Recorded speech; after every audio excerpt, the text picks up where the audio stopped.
और last class में यहाँ तक हो गया था, प्रोग्राम काउंटर तक मैंने पढ़ा दिया था। आज से हम शुरू करेंगे टाइमर्स, 8051 के टाइमर्स। क्लियर है? तो अगर टाइमर्स की बात करें,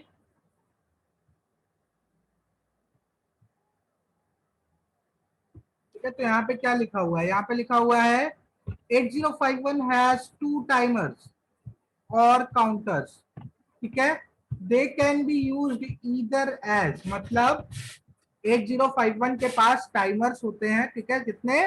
दो। और वो दो टाइमर्स क्या है, हम एज अ काउंटर भी यूज कर सकते हैं। ठीक है, काउंटर सेपरेटली नहीं होते हैं, उन्हीं टाइमर्स को हम एज अ काउंटर यूज करते हैं। और वो कैसे यूज किए जाते हैं? Timers to generate a time delay. ठीक है, टाइमर्स या तो हम उन्हें यूज कर सकते हैं एज अ टाइमर। टाइमर का क्या काम होता है? टाइमर का काम होता है to generate a time delay. ठीक है, टाइम डिले मतलब क्या होता है? टाइम डिले जनरेट करने का, टाइम डिले जनरेट करने का मतलब होता है दो इवेंट्स कोई भी हैं, ठीक है, कोई दो घटनाएं हैं, इवेंट वन और इवेंट टू। ठीक है, इन दोनों के बीच में मुझे कुछ समय चाहिए, इन दोनों घटनाओं के होने के बीच में मुझे कुछ समय का एक ड्यूरेशन लाना है। तो ये जो टाइम डिले जनरेट करने का काम करेगा वो कौन करेगा? टाइमर करेगा। ठीक है, दो घटनाओं का या दो से अधिक घटनाओं के बीच में होने लगने वाला समय या जनरेट किया जाने वाला समय हमारा क्या कहलाता है? Time delay. और इसको कौन करता है? इसको हमारा टाइमर करता है। फॉर एग्जाम्पल, हमने माइक्रोवेव ओवन में खाना रखा, ये इवेंट वन हुआ, पहली घटना हुई, और खाना रेडी होके मिला मुझे 10 मिनट के बाद। ठीक है, 10 मिनट कुक होने में लगा। ठीक है, तो इवेंट वन था कि मैंने खाना रखा बनने के लिए। इवेंट टू क्या हुआ? मुझे बना हुआ खाना मिला। लेकिन इन दोनों के बीच में कितना समय लगा? 10 मिनट। और ये 10 मिनट का जो टाइम डिले है वो किसने जनरेट करके दिया? वो मुझे जनरेट करके दिया टाइमर ने। तो टाइमर का काम होता है टाइम डिले को जनरेट करना। ठीक, दूसरा इवेंट क्या, दूसरा काम क्या होता है? हम टाइमर से ही एक और काम लेते हैं, उसको एज अ काउंटर यूज करते हैं। ठीक है, जिसको हम बोलते हैं काउंट, इवेंट काउंटर्स या counters, to count events happening outside the microcontroller. ठीक है, ठीक है, टाइमर करता है टाइम डिले जनरेट। ठीक है, दो घटनाओं के बीच में जो टाइम डिले का जनरेशन होगा, दो घटनाएं, दो से अधिक घटनाएं, ठीक है, उनके बीच में जो टाइम डिले का जनरेशन होगा वो कौन करेगा? वो टाइमर करेगा। लेकिन उस टाइमर को हम एज अ काउंटर भी यूज करते हैं। ठीक है, काउंटर नाम से ही क्लियर है, वो काउंट करेगा। क्या काउंट करेगा? जो भी घटनाएं हो रही हैं outside the micro controller. Outside the micro controller का क्या मतलब है? जब भी हम, एक सेकेंड, जब भी हम एज ए टाइमर यूज करते हैं, ठीक है, जब भी हम टाइमर की तरह यूज करते हैं, तो यहाँ पे हमारा इंटरनल क्लॉक चल रही होती है। ठीक है, जो इंटरनल हमारा ऑसिलेटर चल रहा होता है, ठीक है, उसी के अकॉर्डिंग हमारा क्या होता है? सिग्नल जनरेट होता है और हमारा टाइमर रन करता है। ठीक है, लेकिन यहाँ पे जब हम काउंटर की बात कर रहे होते हैं तो काउंटर में सिग्नल मुझे कहां से मिल रहा होता है? सिग्नल मुझे कहीं बाहर से मिल रहा होता है। ठीक है, ये सिग्नल मुझे बाहर से मिलता है, इट इज एक्सटर्नल सिग्नल। और इस सिग्नल को वो काउंट करता चला जाता है, जैसे जैसे वो सिग्नल आता जाएगा, ठीक है, हमारी INT0 INT1 पिन से, ठीक है, वो सिग्नल्स को वो काउंट करता जाएगा। और उस काउंट को जैसे जैसे हमारा सिग्नल आता जाएगा वैसे वैसे ये टाइमर का जो रजिस्टर होता है वो इंक्रीमेंट होता चला जाता है। ठीक है, वो इंक्रीमेंट होता चला जाता है। ठीक है, यहाँ पे टाइमर जब यूज कर रहे होते हैं तो इंटरनल क्लॉक होती है और वो क्लॉक हमारी रजिस्टर्स को इंक्रीमेंट करती चली जाती है। हर क्लॉक सिग्नल के साथ रजिस्टर इंक्रीमेंट होता चला जाता है। ठीक है, लेकिन यहाँ पे एक्सटर्नल सिग्नल होगा, यहाँ पे इंटरनल क्लॉक हमारी नहीं यूज करते हैं। ठीक है, तो जब भी टाइमर में होगा, जब भी हम एज अ टाइमर चलाएंगे, हमारा जो इंक्रीमेंट होगा वो हमारा डेफिनेट टाइम पीरियड पे होगा। ठीक है, मतलब एक बार इंक्रीमेंट होगा, फिर दोबारा इंक्रीमेंट होगा, उसके बीच में जो समय होगा, जो इंक्रीमेंट के बीच का समय होगा, वो हमारा निश्चित होगा। कि अगर 1 सेकेंड की क्लॉक दे रहे हो, तो पहली बार 1 सेकेंड पे इंक्रीमेंट हुआ, तो दूसरी बार भी 1 ही सेकेंड पे इंक्रीमेंट होगा। ये नहीं होगा कि अगली बार 3 सेकेंड पे हुआ, क्योंकि क्लॉक की फ्रीक्वेंसी क्या होगी, सिमिलर रहेगी, वो तो नहीं चेंज होगी। तो वो एक डेफिनेट टाइम पीरियड पे ही सिग्नल जाएगा। ठीक है, तो जैसे 1 सेकेंड की क्लॉक लगा रखी है, तो वो 1 सेकेंड पे एक बार इंक्रीमेंट हुआ, तो दूसरी बार भी 1 सेकेंड पे ही इंक्रीमेंट करेगा। लेकिन एज अ काउंटर ये जरूरी नहीं है कि अगर आपका पहली बार इंक्रीमेंट हुआ, तो वो दूसरी बार भी उतनी ही ड्यूरेशन के बीच में इंक्रीमेंट हो। ठीक है, फॉर एग्जाम्पल आप टोल सिग्नल आप सबने देखा होगा। ठीक है, टोल सिग्नल पे अगर आप काउंट करें गाड़ियां, ठीक है, तो आप क्या करेंगे, एज अ काउंटर ही तो यूज करेंगे कि कितनी गाड़ियां आ रही हैं। ठीक है, तो जरूरी है बराबर समय पे ही सारी गाड़ियां आए। भाई एक गाड़ी अभी आई, दूसरी गाड़ी 10 मिनट बाद आई, उसके बाद तीसरी गाड़ी 2 मिनट बाद ही आ गई। ठीक है, तो यहाँ पे in the case of counter, ठीक है, कोई जरूरी नहीं है कि आपका डेफिनेट टाइम पीरियड पे ही इवेंट हो। ठीक है, तो ये डिफरेंस होता है हमारा टाइमर्स और काउंटर्स के बीच में। ठीक है, एक तो इंटरनल क्लॉक हमारी हो गई टाइमर्स में, और जब हम काउंटर्स यूज करेंगे, एज अ काउंटर यूज करेंगे, तो हमारा एक्सटर्नल सिग्नल होगा, वो हमारा कंट्रोलर के बाहर से आ रहा होगा। ठीक है, प्लस यहाँ पे हमारा डेफिनेट टाइम पीरियड के बीच में रजिस्टर इंक्रीमेंट होगा। तो यहाँ पे ऐसा कुछ जरूरी नहीं है, हो भी सकता है, नहीं भी हो सकता है। ठीक है, क्लियर है। अब आगे चले अगर, तो आगे हमारी बात हो रही है कि दोनों हमारे टाइमर्स क्या है, टाइमर 0 और टाइमर 1 हमारे 16 बिट के होते हैं। ठीक है, ये बात मैं स्टार्टिंग में भी बता चुका हूं। 16 बिट का मतलब हो गया 2 to the power 16। ठीक है, 2 to the power 16 मतलब कहां से कहां तक काउंट करेगा, 0 से लेके 65,000, 65,535। ठीक है, यहां तक काउंट करने का ये केपेबल है। ठीक है, 65,535। या अगर बात करें हेक्साडेसिमल में, तो 0000 से ये आपका जाता है FFFF तक। क्लियर है, यहां तक जाएगा। ठीक है, फिर आगे क्या लिखा है, आगे लिखा है कि since 8051 has an 8 bit architecture.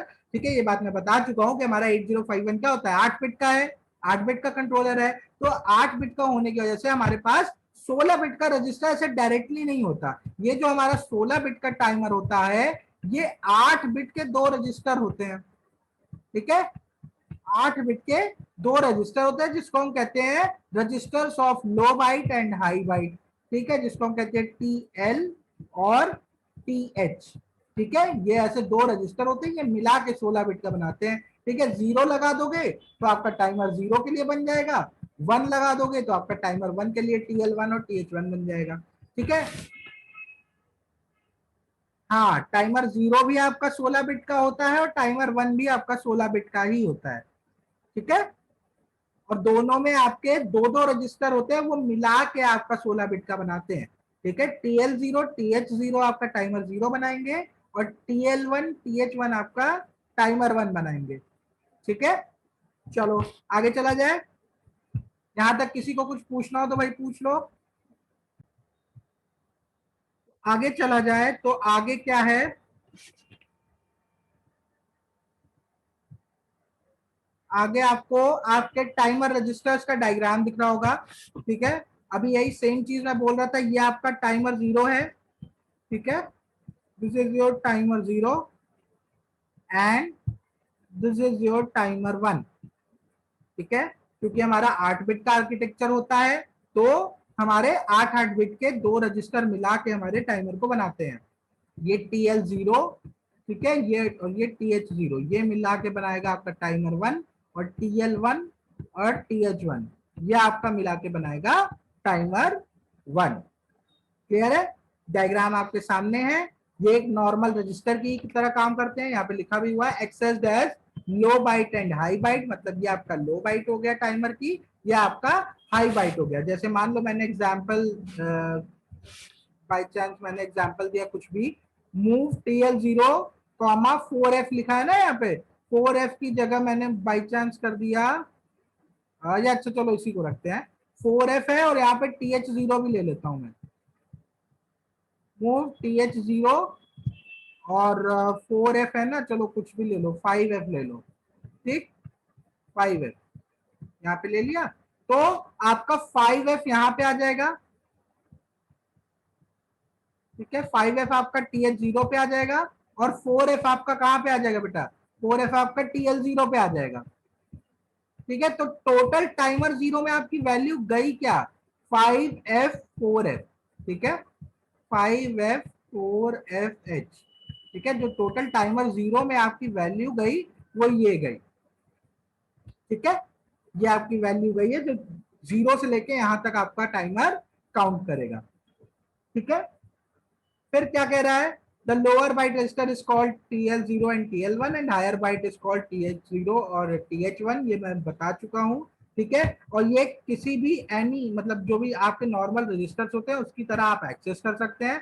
For example move TL0, ये वैल्यू दे दी आपने हैश लगा के, चाहे इमीडिएट की हेल्प से, चाहे आपने रजिस्टर एड्रेसिंग मोड की हेल्प से क्या किया, R5 में जो भी डेटा रहा होगा उसको कहां पे मूव करा दिया, TH0 पे, ठीक है। इतनी बात क्लियर है, मुझे नहीं लगता यहाँ पे कोई डाउट होगा, अगर कुछ डाउट हो तो पूछ लो भाई। आगे चलें तो आगे क्या बात लिखी हुई है भाई, आगे लिखी हुई है both timer 0 and 1 use the, both timer 0 and 1 use the same register called T-mod। T-mod ये हमारा क्या है बेटा, ये हमारा SFR है, क्या कहते हैं, स्पेशल फंक्शन रजिस्टर, ठीक है, SFR। टीमॉड रजिस्टर एक ही रजिस्टर होता है, इसको दोनों टाइमर 0 और टाइमर 1 दोनों कॉमनली यूज करते हैं, ठीक है। और क्यों यूज करते हैं, to set the various timer operation mode, ठीक है। हमारा टाइमर कई मोड्स में चलता है, कई तरीके से चलता है, ठीक है। तो अलग अलग मोड सेट करने के लिए हम क्या करते हैं, हम टीमॉड रजिस्टर को यूज करते हैं, ठीक है। टीमॉड आगे क्या लिखा है भाई, आगे लिखा है टीमॉड हमारा क्या है बच्चे, टीमॉड हमारा एक 8 बिट का रजिस्टर है, क्लियर है।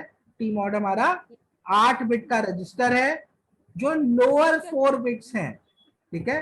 जो आपकी एलएसबी से अगर आप देखें तो जो एलएसबी से स्टार्टिंग की 4 बिट्स हैं वो किसके लिए है बेटा, वो टाइमर 0 के लिए है, और जो अपर 4 बिट्स हैं वो हमारी किसके लिए हैं, वो हमारी टाइमर 1 के लिए, ठीक है। ये जो 4 बिट है इनका काम एक ही होता है, बस ये 4 इधर ये टाइमर 0 के लिए चलती हैं और ये हमारी टाइमर 1 के लिए चलती है, काम एक ही होता है, ठीक है।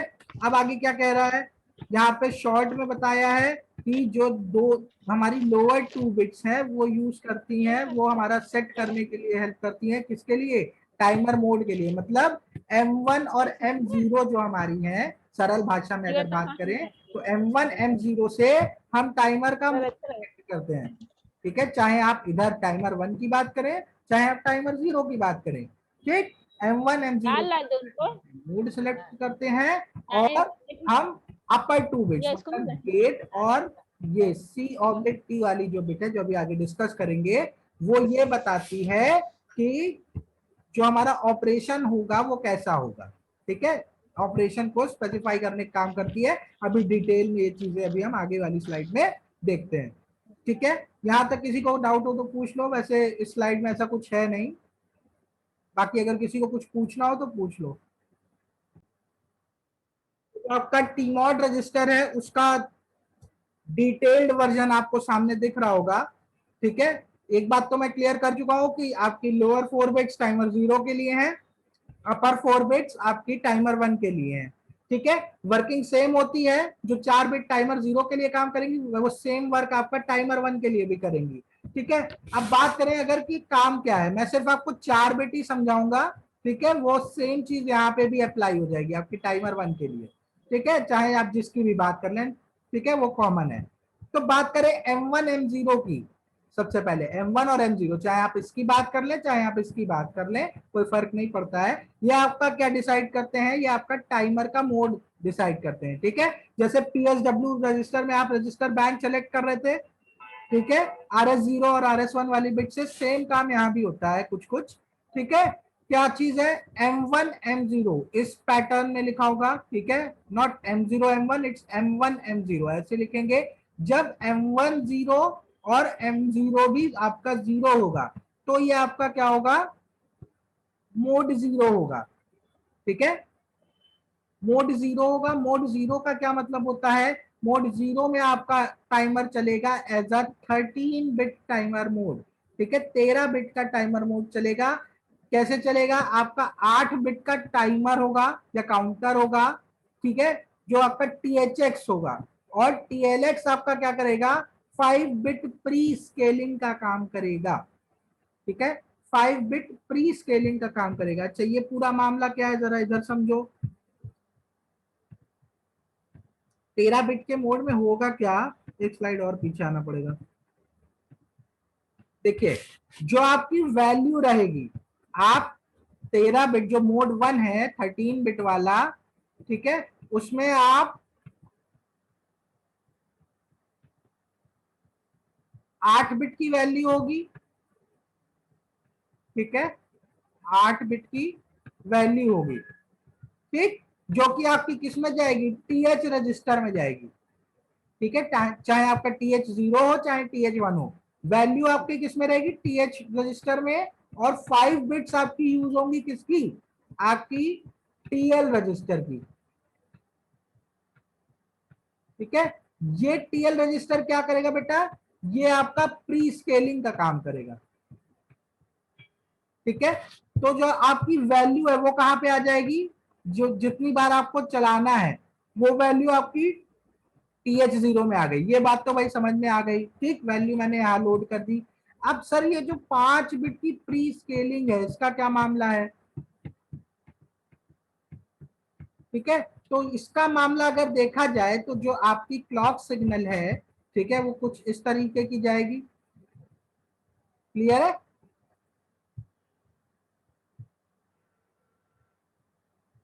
एक जैसा नहीं बन रहा है क्योंकि ये थोड़ा सा डिजाइन इस पे इतना स्मूथ नहीं चलता है हाथ। ठीक है, तो आप कुछ इस तरीके से आपकी क्लॉक सिग्नल जाएगी। अब जब आपकी क्लॉक सिग्नल आप टाइमर में दोगे, ठीक है, तो क्लॉक, हर क्लॉक सिग्नल पे आपका क्या होगा, टाइमर का रजिस्टर क्या होगा, इंक्रीमेंट करेगा, इंक्रीज करेगा। ठीक है, आप चाहते हो क्या, आप चाहते हो कि थोड़ा धीमे, थोड़ा धीरे धीरे आपका टाइमर चले। ठीक है, या आप चाहते हो कि जो इंक्रीमेंट के बीच का ड्यूरेशन है, जो टाइम डिले है, वो थोड़ा सा ज्यादा हो। ठीक है, वो ज्यादा हो। ठीक, तो आप क्या करते हो, आप सिग्नल की प्री स्केलिंग कर देते हैं। ठीक है, सिग्नल की प्री स्केलिंग कर देते हैं तो आपका फ्रीक्वेंसी क्या है, आपकी जो सिग्नल की फ्रीक्वेंसी जा रही है टाइमर में वो आपकी बढ़ जाती है, या फ्रीक्वेंसी लो हो जाती है और आपकी टाइम ड्यूरेशन बढ़ जाती है। ठीक है, तो जो भी सिग्नल की फ्रीक्वेंसी होती है उसको आप एक वैल्यू से डिवाइड कर देते हो। ठीक है, जो भी आपकी सिग्नल की फ्रीक्वेंसी है उसको आप एक पर्टिकुलर वैल्यू से डिवाइड कर देते हो, जिससे कि क्या होता है, आपका इंक्रीमेंट होने की जो टाइम ड्यूरेशन है वो बढ़ जाती है। ठीक है, this is known as prescaling. ठीक है, अब 5 बिट की प्री स्केलिंग का मतलब क्या है, अगर सिंगल बिट की बात करें तो आपका क्या होगा, अगर 1 बिट की होती तो क्या करते, 2 की पावर 1, मतलब जो भी फ्रीक्वेंसी है उसको आप 2 से डिवाइड कर देते। ठीक है, 2 की पावर 1 क्या होता है बेटा, 2 ही होता है। सिमिलरली क्या है, अगर 2 बिट की प्री स्केलिंग होती तो 2 की पावर 2 मतलब आपका सिग्नल फ्रीक्वेंसी 4 से डिवाइड हो जाती। ठीक है, सिमिलरली ऐसे ही आप अगर नीचे आते जाओ तो 5 बिट की प्री स्केलिंग का मतलब होता है आप अपने सिग्नल को 32, मैक्सिमम 32 से आप डिवाइड कर सकते हो। ठीक है, चाहे आप इससे कर लो, चाहे इससे कर लो, चाहे 8 से कर लो, चाहे 16 से कर लो, चाहे 32 से कर लो, ये आपके हाथ में है। ठीक है, अप टू 5 बिट आप स्केलिंग कर सकते हो सिग्नल की। मतलब आप मैक्सिमम 32 से सिग्नल को डिवाइड कर सकते हो। ठीक है, 5 बिट की प्री स्केलिंग का हमारा यहाँ पे मतलब होता है। क्लियर है? यहाँ पे एक इमेज दिख रही होगी, जितनी देर में आप लोग आए थे ज्वाइन कर रहे थे उतनी देर में मैंने इमेज कॉपी पेस्ट करके लगा दी, जिससे आई थिंक थोड़ा सा आपको बेटर अंडरस्टैंडिंग मिलेगी। तो बात क्या हो रही थी, बात हो रही थी कि 8 बिट का timer counter THX with TLX as 5 bit prescaler. ठीक है, अब 8 बिट का टाइमर काउंटर का क्या मतलब है, जो आपका यहाँ पे देखिए THX लिखा हुआ है। ठीक है, मतलब आप हायर बाइट का रजिस्टर यूज करोगे टाइमर काउंटर की तरह यूज करने के लिए, मतलब जो आपकी वैल्यू है आप जहां से जहां तक चलाना चाहते हो। 8 बिट के टाइमर का क्या मतलब हुआ, 8 बिट के टाइमर का मतलब हुआ आपका 00 से आप कहां तक जा सकते हो, FF तक जा सकते हो। ठीक है, अब ये जो वैल्यू है, ठीक है, ये आप कहां पे लोड करोगे, आप TH रजिस्टर पे यूज करोगे। ठीक है, वैल्यू आप कहां पे दोगे, यहाँ पे। ठीक है, आपका टाइमर कहां से कहां तक चलेगा, 00 से FF तक। ठीक है, ये बात तो क्लियर हो गई कि वैल्यू TH रजिस्टर में जाएगी। ठीक, अब बात आती है 5 बिट की प्री स्केलिंग की, जो कि वैल्यू आप कहां पे देते हो, TL0 या TL1 पे। ठीक है, ये वैल्यू 5 बिट की कहां पे होती है, यहाँ पे। ठीक, अब क्या बात हुई यहाँ पे, क्या कहने का मतलब है प्री स्केलिंग और पोस्ट स्केलिंग का। ठीक, तो स्केलिंग का क्या मतलब होता है, स्केलिंग का मतलब होता है कि आप जो क्लॉक फ्रीक्वेंसी या जो क्लॉक सिग्नल जा रहा है उसकी फ्रीक्वेंसी को किसी पर्टिकुलर नंबर से डिवाइड कर दें, जिससे कि जो आपकी काउंटिंग या जो काउंटिंग की ड्यूरेशन है या जो रजिस्टर का इंक्रीमेंट होने का ड्यूरेशन है वो बढ़ जाए। ठीक है, फ्रीक्वेंसी को डिवाइड करने का मेन कॉन्सेप्ट यही होता है कि जो क्लॉक सिग्नल जा रहा है, ठीक है, चाहे आपके टाइमर में जा रहा हो चाहे किसी और डिवाइस में जा रहा हो, तो जो क्लॉक सिग्नल जा रहा है वो आपका उसकी ड्यूरेशन बढ़ जाए। ठीक है, तो फॉर एग्जाम्पल अगर मैं इस डायग्राम को देखूं, ठीक है, अगर मैं इस डायग्राम पे आऊं तो ये आपका ओरिजिनल क्लॉक साइकिल हो गया, क्लॉक सिग्नल हो गया। ठीक है, अब अगर मैं सिंगल बिट की बात करूं, अगर सिंगल बिट का प्री स्केलर होता, प्री स्केलर का मतलब होता है प्री मतलब पहले। ठीक है, प्री मतलब पहले, मतलब जहां पे आप सिग्नल देना चाह रहे हो उससे पहले ही सिग्नल की स्केलिंग कर दो। ठीक है, that is called pre scaling. और पोस्ट स्केलिंग का क्या मतलब होता है, आपका सिग्नल डिवाइस में चला गया और उस डिवाइस से निकलने के बाद जब उस डिवाइस से सिग्नल निकला उसको आप अगर स्केल करते हैं तो वो आपका कहलाता है पोस्ट स्केलिंग। ठीक है, इतनी बात क्लियर है। अब ये मान लीजिए आपका ओरिजिनल सिग्नल था क्लॉक साइकिल। ठीक है, अगर आपके पास 1 बिट की सिंगल बिट की आपके पास स्केलिंग ऑप्शन होता तो 2 की पावर 1 का बेटा मतलब क्या होता है, 2। ठीक है, हमेशा आप किसी कांस्टेंट वैल्यू से सिग्नल को डिवाइड करते हो, 1 2 4 8 10 12 जो भी हो। ठीक है, अब यहाँ पे बिट्स की बात हो रही है, मतलब 2 की पावर्स की बात हो रही है। ठीक, 2 की पावर 1 का मतलब सिंगल बिट का मतलब क्या हुआ हमारा, 1 बिट का, कि 1 बिट का मतलब है 2 की पावर 1, मतलब हम सिग्नल को किससे डिवाइड कर सकते हैं, 2 से डिवाइड कर सकते हैं। तो 2 से डिवाइड करने का मतलब है क्या, जैसे ये आपकी एक सिंगल ये आपकी लग रही थी यहाँ पे क्लॉक साइकिल। ठीक है, 2 से डिवाइड करने की वजह से क्या हुआ है, ये ड्यूरेशन देखिए आपकी डबल हो गई है। ठीक है, ये आपकी डबल हो गई है। ठीक, सिमिलरली अगर आप 2 बिट की स्केलिंग की बात करें तो 2 बिट की स्केलिंग का मतलब होता है 2 टू द पावर 2, मतलब आप किससे सिग्नल को डिवाइड करोगे, आप सिग्नल को 4 से डिवाइड कर सकते हो। ठीक है, 1:4 की स्केलिंग देखिए, आपका क्या हो रहा है, सिग्नल आपका 4 टाइम्स हो जा रहा है। सिमिलरली अगर 3 बिट की स्केलिंग होगी तो आपका 2 टू द पावर 3, मतलब आप सिग्नल की फ्रीक्वेंसी को 8 से डिवाइड कर देंगे तो देखिए आपकी सिग्नल की ड्यूरेशन क्या है, बढ़ जा रही है फ्रीक्वेंसी को डिवाइड करने की वजह से। ठीक है, सिमिलरली 2 टू द पावर 4 और 2 टू द पावर 5। ठीक है, मतलब आप अपने सिग्नल को 32 से डिवाइड कर सकते हैं, यहां तक कि आप स्केलिंग कर सकते हैं, मतलब आप 2 बार जो आपका आपका जो काउंटर या टाइमर काउंट कर रहा है या जो डिले जनरेट कर रहा है उसकी जो ड्यूरेशन है, जो 2 इवेंट के बीच की ड्यूरेशन है, जो इंक्रीमेंट के बीच की ड्यूरेशन है, वो क्या है, वो आप बढ़ा घटा सकते हो। घटाने का कॉन्सेप्ट नहीं है यहाँ पे, मतलब आप बढ़ा सकते हो। ठीक है, आप चाहते हो आपका रजिस्टर धीरे धीरे इंक्रीमेंट हो, तो क्या करोगे, आप सिग्नल की स्केलिंग कर दोगे। क्लियर है? This is known as scaling. आप पहले करोगे तो प्री स्केलिंग, आप डिवाइस के आगे लगा दोगे तो आपकी पोस्ट स्केलिंग हो जाएगी। ठीक है, अब क्लियर है? जल्दी से बता दो। तो अगर आपको प्री स्केलिंग या scaling to be more precise, आपको स्केलिंग क्लियर है, ठीक है, प्री पोस्ट से यही मतलब होता है, पहले कर रहे हो तो प्री स्केलिंग, बाद में कर रहे हो तो पोस्ट स्केलिंग।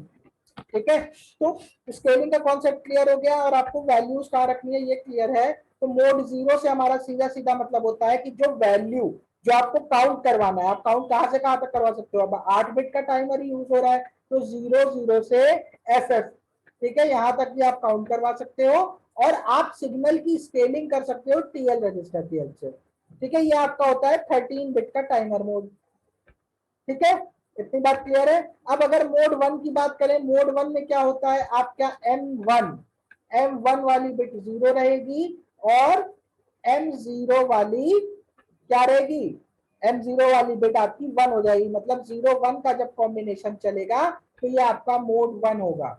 ठीक है, मोड वन होगा। मोड वन का मतलब है, मोड वन बहुत सिंपल होता है, आपका 16 बिट का टाइमर जो नॉर्मली आपका चलता है, ठीक है, वो आपका चलेगा। THX and TLX are cascaded. Cascaded मतलब एक के बगल में एक, ठीक है, कैस्केडेड का मतलब होता है एक के बगल में एक। ठीक है, और there is no prescaler, ऐसा कोई प्री स्केलर नहीं होता है, और एक नॉर्मल 16 बिट के टाइमर या काउंटर की तरह चलता है। ठीक है, ये डायग्राम आप देख चुके हैं। ये जो आपका डायग्राम है जो यहाँ पे बना हुआ है, ये क्या है, ये आपका 16 बिट के टाइमर का, अगर सीधी सी बात करें तो 16 बिट का डायग्राम है। कैस्केडेड का मतलब है TH1 के जस्ट बगल में TL1 या TH0 के जस्ट बगल में TL0, ये कंबाइन होके हमारा क्या बनाएगा, ये पूरा 16 बिट का टाइमर बना देगा। ठीक है, कोई प्री स्केलिंग नहीं होती है। डिवाइड करने वाला ऑप्शन नहीं समझ में आ रहा है मुझे। आप लोगों ने सिग्नल स्केलिंग नहीं पढ़ी है कि अगर आपको, भाई सिग्नल स्केलिंग पढ़ी है कि नहीं, पहले बताइए।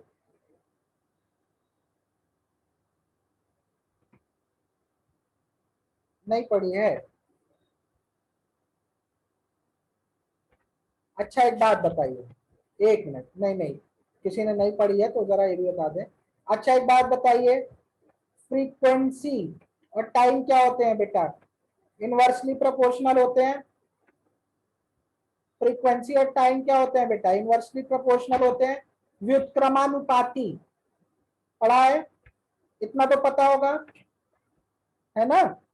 व्युत्क्रमानुपाती का क्या मतलब होता है, फ्रीक्वेंसी आप बढ़ाएंगे तो क्या होगा, टाइम पीरियड आपका कम हो जाएगा, और फ्रीक्वेंसी आप घटाएंगे तो आपका टाइम पीरियड बढ़ जाएगा। ठीक है, इतनी बात क्लियर है? तो अगर मुझे बाई चांस, जैसे फॉर एग्जांपल आप समझो मौसम काफी खराब हो रहा है, तो आप एक बात सुनिए कि जैसे बाई चांस आप सिग्नल दे रहे हैं, ठीक है, फॉर एग्जांपल आप सिग्नल दे रहे हैं और बाई चांस आप मान लीजिए आपका जो टाइम पीरियड है अभी हाल फिलहाल, ठीक है, आप टाइम पीरियड सिग्नल का जो है वो है 1 मिली सेकेंड। ठीक है, 1 मिली सेकेंड मतलब क्या है, जैसे मान लो आपका टाइमर है 0 0 पे अभी, ठीक है, तो नेक्स्ट क्लॉक सिग्नल पे क्या हो जाएगा बेटा, 0 1। ठीक है, और उसके अगले क्लॉक सिग्नल पे क्या होगा बेटा, 0 2 हो जाएगा। ठीक है, उसके अगले क्लॉक सिग्नल पे 0 2 हो जाएगा, मतलब एक क्लॉक सिग्नल यहाँ पे लगा, और उसके बाद अब लास्ट में नहीं बेटा, आप सुन लो तो पूरा ही सुन लो। तो एक क्लॉक सिग्नल पे आपका 0 1 हुआ और दूसरे क्लॉक सिग्नल पे 0 2 हो गया आपका, जो रजिस्टर है। ठीक है, तो आपका टोटल कितना टाइम खर्च हुआ, 2 मिली सेकेंड। ठीक है, 2 मिली सेकेंड खर्चा हुआ। ठीक है, अब आप चाहते थे, ठीक है, अब आप चाहते थे कि आपका जो ये 0 1 और 0 2 हुआ, ये 2 मिली सेकेंड में ना हो। क्लास कब तक चलेगी अब बेटा, समझाना भी जरूरी है। तो ये समझा दे। अच्छा, ये प्री स्केलिंग पोस्ट स्केलिंग समझा दे, फिर उसके बाद क्लास ओवर कर देंगे, आगे की चीजें नेक्स्ट क्लास में देखेंगे। ठीक है, ठीक है, इसके बाद क्लास ओवर कर देंगे, आगे की चीजें नेक्स्ट क्लास में देख लेंगे। ठीक है, चलो। तो बात कर रहा था कि मैं 1 मिली सेकेंड का आपका क्लॉक सिग्नल है, और हर क्लॉक सिग्नल पे आपका टाइमर का जो रजिस्टर है वो इंक्रीमेंट कर रहा है। ठीक है, तो पहली क्लॉक साइकिल में 0 1 पे गया। ठीक है, दूसरी क्लॉक साइकिल पे 0 1 से 0 2 हो गया। ठीक है, टोटल आपका कितना टाइम लगा, 2 मिली सेकेंड। ठीक है, अब आप चाहते थे कि जो ये इंक्रीमेंट हुए 2 बार मेरे रजिस्टर, ठीक है, वो देर में हो थोड़ा। ठीक है, 1 मिली सेकेंड पे जो हो रहा है वो आप चाह रहे हो कि 1 सेकेंड पे हो। ठीक है, आपकी इच्छा है कि वो 1 सेकेंड पे इंक्रीमेंट करे। ठीक है, तो आप क्या चाहते हो, आप टाइम पीरियड बढ़ाना चाहते हो, जो ड्यूरेशन जा रही है वो आप बढ़ाना चाहते हो। ठीक है, अब टाइम ड्यूरेशन बढ़ाने का मतलब है कि आप क्या करोगे, आप फ्रीक्वेंसी को कम करना चाहोगे। ठीक है, फ्रीक्वेंसी को आप कम करना चाहोगे। जब फ्रीक्वेंसी घटेगी तो फ्रीक्वेंसी घटने की वजह से टाइम पीरियड ऑटोमेटिक आपका ज्यादा हो जाएगा। क्लियर है? तो आप यही फ्रीक्वेंसी को जो आप डिवाइड करके घटाते हो, इसको क्या कहते हैं हम, स्केलिंग।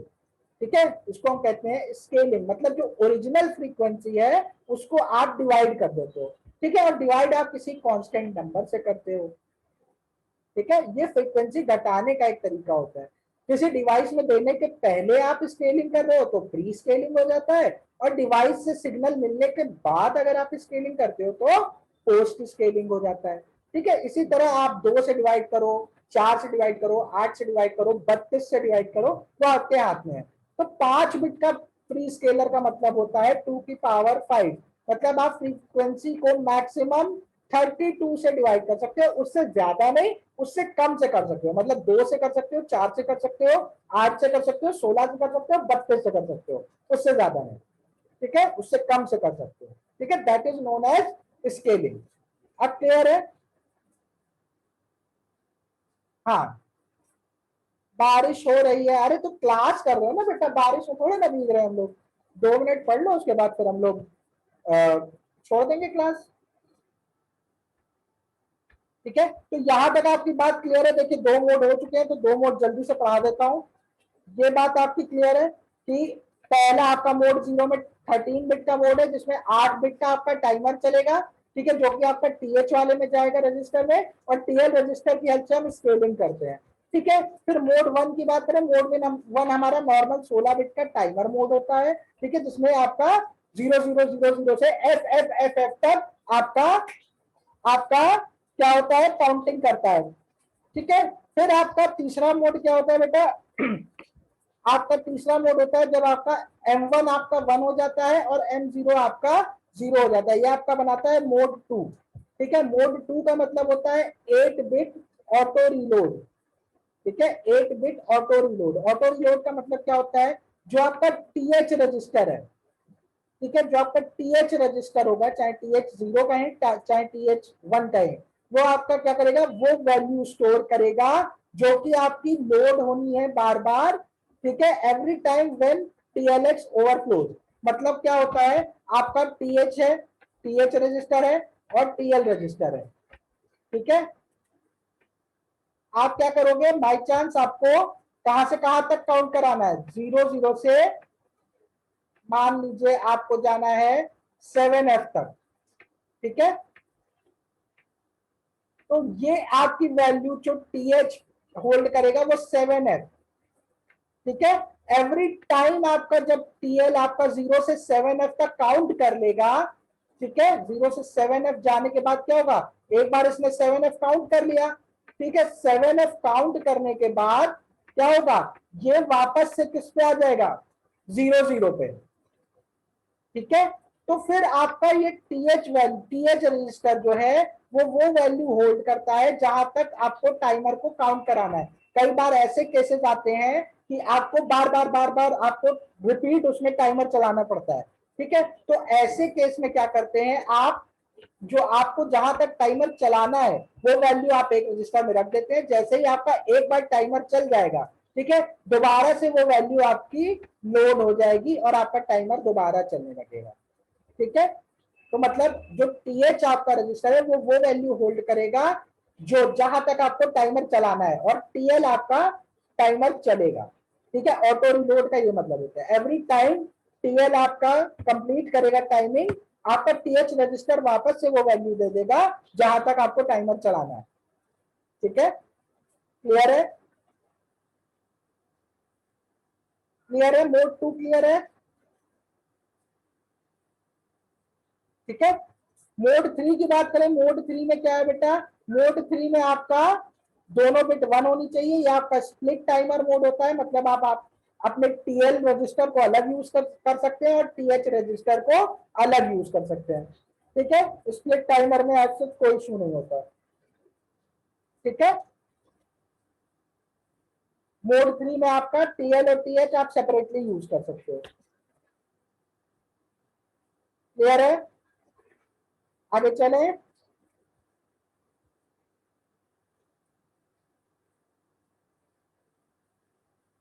बस एक बिट और बता दूं, उसके बाद फिर मैं क्लास आपकी आगे कल, बस 1 मिनट बेटा, बस 1 मिनट, बस खत्म कर रहा हूं। ये आपकी ये बिट और डिस्कस कर दूं, सीटी वाली।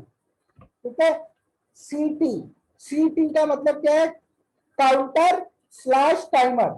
ठीक है, काउंटर स्लैश टाइमर मतलब जब ये बिट 1 होगी तो आपका जो रजिस्टर्स होंगे वो एज अ काउंटर चलेंगे, और जब ये बिट आपकी 0 होगी तो ये आपका एज अ टाइमर चलेगा। ठीक है, बस इतना ही है, इसका मतलब यही है, जब ये बिट आपकी 1 होगी तो एज अ काउंटर वर्क करेगा, जब ये बिट आपकी 0 होगी तो आपका एज अ टाइमर वर्क करेगा। क्लियर है? इसका नाम ही है काउंटर ऑब्लिक टाइमर।